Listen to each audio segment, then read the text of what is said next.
तर नमस्कार मंडळी, स्वागत आहे तुमचं आपल्या यूट्यूब चॅनलवर, ज्याचं नाव आहे लय भारी रेसिपीज। तर आज आपण करणार आहोत मोदक, म्हणजेच उकडीचे मोदक, मैद्याचे ते पण। तर जाणून घेऊया त्यासाठी लागणारी सामग्री। जे तुम्हाला दिसते ना आता व्हिडिओमध्ये, तेच मी बनवलेले आहेत।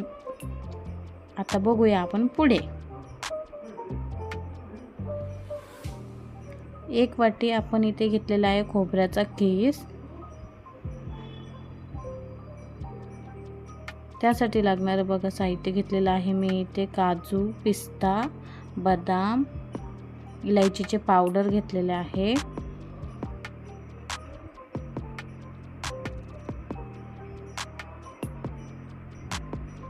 इथे मी घेतलेली आहे 1 वाटी साखर। मी साखर थोडी जास्तच घेतलेली आहे, कारण माझ्या घरच्यांना गोड खायला खूप आवडतं। त्यासाठी तुम्हाला पाहिजे तसे तुम्ही यूज करू शकता। इथे मी घेतलेला आहे ड्रायफ्रूटचा पूर्ण कीस घेतलेला आहे, जो की आपण नंतर याच्यामध्ये वापरणार आहोत। इथे घेतलेला आहे मी मैद्याचे पीठ, 1 वाटी पीठ घेतलेला आहे।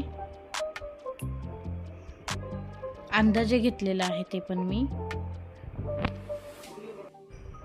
तर इथे सर्वप्रथम मी गॅस चालू केलेला आहे, त्याच्यावर पातेले ठेवते आहे। त्याच्यामध्ये आता 1 चमचा मी तूप घालणार आहे। रेसिपीज खूप सोपी आहे, एवढी काय अवघड नाही आहे, बनवायला ही इझी आहे। याच्यामध्ये मी आता खोबऱ्याचा कीस आणि ड्रायफ्रूटचे जे केलेलं होतं ना कीस, ते मी पूर्ण एकत्र टाकते आहे आणि ते पूर्ण हलवून घ्यायचं आहे। जोपर्यंत त्याचा घमघमाट वास सुटत नाही तोपर्यंत ते हलवतच राहायचं आहे आपल्याला कंटिन्युअसली। सो तुम्ही बघू शकता आता थोडं कलर पण चेंज होत आलेला आहे। थोडा फास्ट गॅस केलेला आहे मी, थोडा कलर येण्यासाठी। याच्यामध्ये मी आता साखर टाकत आहे, जी मगाशी मी घेतली होती ती। आता इथे आपण पूर्णपणे ते हलवून घेणार आहोत।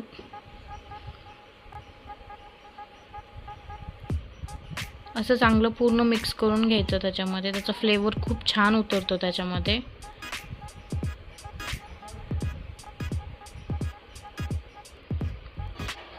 तुम्हाला दिसत असेल इथे थोडा कलर पण चेंज होत आलेला आहे।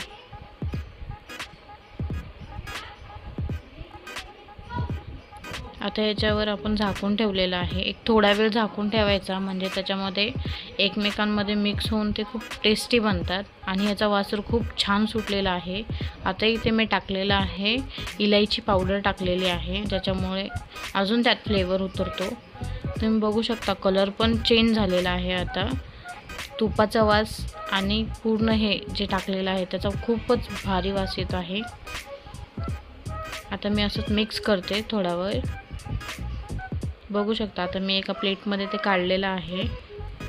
इथे आपलं मिश्रण पूर्ण तयार झालेलं आहे। आता हे थंड करायला ठेवूया आपण, तोपर्यंत इथे पीठ बनवून घेऊया। इथे गॅसवर मी पातेले ठेवले, त्याच्यामध्ये थोडं तेल टाकले, 1 वाटी पाणी टाकलेलं आहे। जेवढं आपण पीठ घेतलं होतं तेवढंच मी पाणी टाकलेलं आहे इथे। त्याच्यामध्ये थोडं मीठ पण टाकलेलं आहे मी आता, किंचित चिमूटभर मीठ टाकायचं। थोडा फास्ट गॅस करते कारण उकळी यावी पटकन म्हणून। इथे मी थोडं एक्स्ट्रा पाणी घेतलं होतं, कारण त्यात थोडं पाणी सांडलेलं होतं ते खाली। आता इथे मी पीठ टाकले पूर्ण, ते चांगलं मी मिक्स करून घेते। चांगलं हलवून घ्यायचं आहे, कुठे गाठी नाही राहिल्या पाहिजे पूर्णपणे। तुम्ही स्मॅशरने स्मॅश केले तरी चालेल। इथे मला आता सवय आहे त्यामुळे मी असंच हाताने बोटाने करून घेते। आता इथे मी उकडीचे मोदक होण्यासाठी गरम पाणी ठेवलेलं आहे, उकडण्यासाठी मोदक। तोपर्यंत इथे मोदक बनवून घेऊ। हे जे मगाशीचं पीठ होतं ते मी चांगलं स्मॅश करून घेते ग्लासने। चांगलं मऊ झालं की मग छान येतात मोदक। बघू शकता असं राऊंड करायचं, असं चांगला गोळा घ्यायचा, त्याला राऊंड करायचं पूर्णपणे। थोडं मधल्या भागामध्ये थोडं जाड ठेवायचं, साईडला थोडं पातळ ठेवायचं।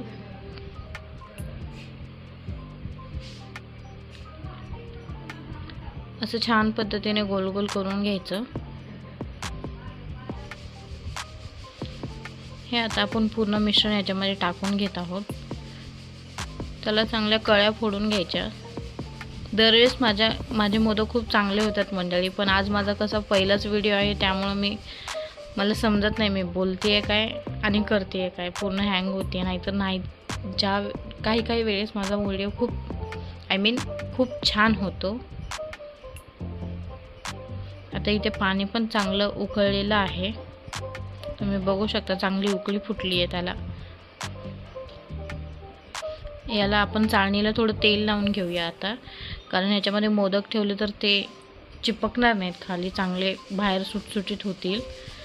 नाहीतर तेल नाही लावलं तरी पूर्ण ते चिपकून राहणार खाली, मग खालचा भाग खालीच वरचा भाग वर असं होतो तो। आता हे मोदक आपण त्याच्यावर पातेल्यावर ठेवणार आहोत। बघू शकता मंडळी कसे झालेले आहेत तुम्ही मोदक। आता याच्यावर प्लेट झाकून एक 15-20 मिनटं आपण ठेवूया। बारीक फ्लेम करून ठेवली आहे मी। थोड्या वेळाने थोडं फास्ट करून आपण मोदक तयार करून घ्यायचे आहेत। हे बघू शकता हे माझे झालेले मोदक आहेत। व्हिडिओच्या गडबडीमध्ये पूर्ण विस्कटलेले आहेत, चालायचं मंडळी, फर्स्ट व्हिडिओ आहे माझा। बघू शकता तुपाची धार पण सोडलेली आहे मी त्याच्यावर। सो बघा, लाईक करा, शेअर करा अँड सबस्क्राईब करा। धन्यवाद मंडळी।